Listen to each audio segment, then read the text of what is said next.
You ever notice how a single moment, just one tiny gesture, can change everything? That's how it started for me. Sarah Miller, a 24-year-old speech therapy student slinging coffee at Joe's Diner in Maplewood, New Jersey. I wasn't saving the world, just pouring refills and smiling through the chaos of spilled ketchup and cranky regulars until I met Ethan and his dad, James Carver. Joe's Diner was my second home, a gritty little place with a jukebox that only played Springsteen and a bell above the door that jingled like it was laughing at you. I'd watch people come and go for dates, tired truckers, old folks stretching a single coffee for hours. Then there were the Carvers, every Monday and Wednesday, for 30 sharp, like they were wired to a clock.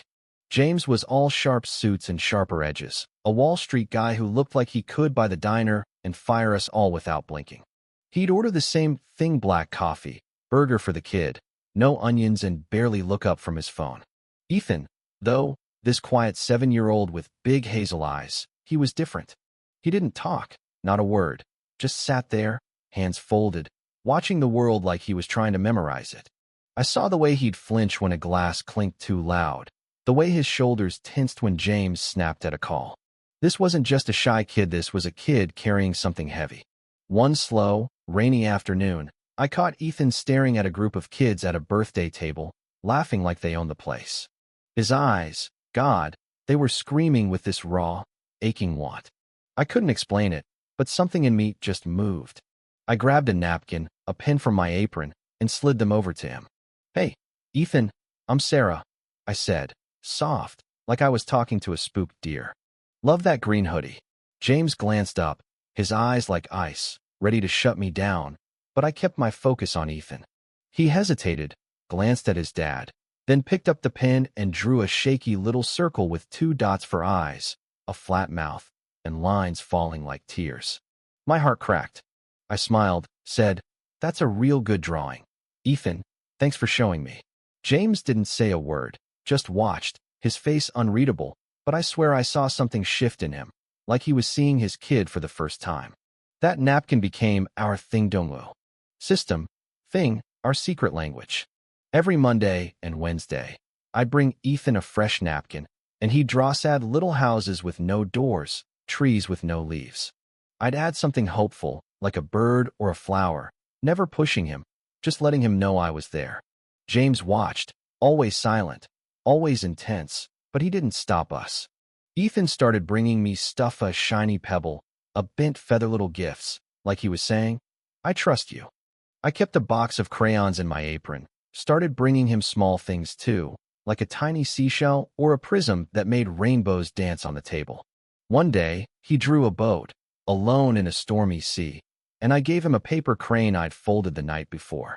He stared at it, touched its wing, and drew it next to his stick figure, like a friend. I nearly cried right there. Then came the day that changed everything. They were leaving, Ethan clutching his favorite toy, a little red Mustang. He dropped it in the street, right in front of a delivery truck. Time froze.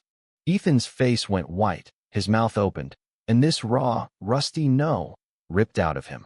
He lunged for it, but James yanked him back just as the truck roared by, missing the car by an inch.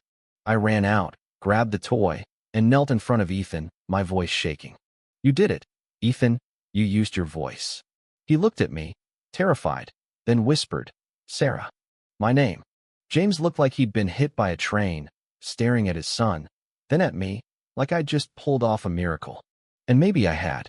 A week later, James offered me a job live-in companion for Ethan, 5 times my diner pay, full tuition for my degree. I said yes, not for the money, but for Ethan. The Carver estate was like something out of a movie: big, cold, all glass and marble. But there was Lisa, James's sister-in-law, who looked at me like I was a bug. She ran the house like a dictator, scheduling Ethan's life down to the minute, picking therapists who treated him like a lab rat. She hated me on sight, saw my crayons and park trips as a threat to her control. But Ethan was blooming, saying blue sky and big tree, even asking, "Where's mommy?" One day, his voice so small it broke me. I told him she was in his heart, always, and he leaned into me, trusting me with his pain. Lisa saw it all and turned it into poison. She'd whisper to James, "Sarah's just a waitress. What does she know?" Or, "She's too close to Ethan. It's unhealthy. I overheard her one night, telling James the first was a gold digger, using Ethan to get to his money. She showed him my old college forum post about wanting a big case and financial security, innocent stuff, twisted into something ugly. I didn't know it then, but she'd hired a PI to dig up dirt on me, painting me as a con artist. It all came crashing down one night. James showed up at my guest house, his face like a storm cloud. "Here's your severance," he said, tossing a check at my feet. "I know your game, Sarah. You played my son, played me, for a payday." I was floored, my voice barely a whisper. "That's not true. I love Ethan." He laughed, cold and cruel. "You're a predator in a cheap apron. Pack your stuff, you're gone by morning." I left the check, left everything, and went back to my tiny apartment, my heart in pieces. The diner felt like a ghost town without Ethan. Every Monday and Wednesday, I'd stare at the door, hoping, hurting. Back at the estate, Ethan shut down. He stopped talking, started drawing dark, angry storms, me walking away in the rain, him trapped in a cage. James saw it and started to crack. Lisa kept saying it was just a phase, but he caught her smug look when a maid mentioned how happy Ethan had been with me.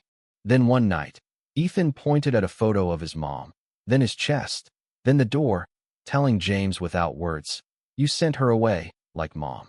James broke. He confronted Lisa, saw through her lies, and kicked her out, her face red with rage. He found me at the diner, Ethan by his side, clutching his sketchbook. James looked like a man who'd lost everything. "Sarah, I was a fool," he said, his voice raw. "I listened to lies. Hurt you, hurt my son. I'm not asking for forgiveness. Just help him, please." Ethan stepped forward, showing me a drawing of me with a big, glowing sun above my head. "I miss you, Sarah," he said, his voice shaking. I hugged him, tears streaming, and said, "I missed you too, buddy." I looked at James, my voice steady despite the pain. "You almost broke me, you know that? But I won't abandon Ethan. We'll do this my way here, the park, neutral ground." He nodded, offered to pay my tuition as an apology, and I took it, not for me, but for the future I wanted to build. That's where we are now, rebuilding, one drawing, one word at a time. Ethan's talking more, smiling more, and James learning to trust again. It's messy, it's hard, but it's real. Sometimes I wonder how fear and lies can twist something so pure, how a jealous whisper can destroy so much. But then I look at Ethan's latest drawing of Sunny Park, him and me holding hands, and I know we're finding our way back. So what do you think? Can a broken trust ever really heal? Or is it always just a little cracked? Drop a comment, share your story, I'd love to hear it. And if this hit you right in the feels, give it a like, share it with someone who needs a reminder that kindness can change everything.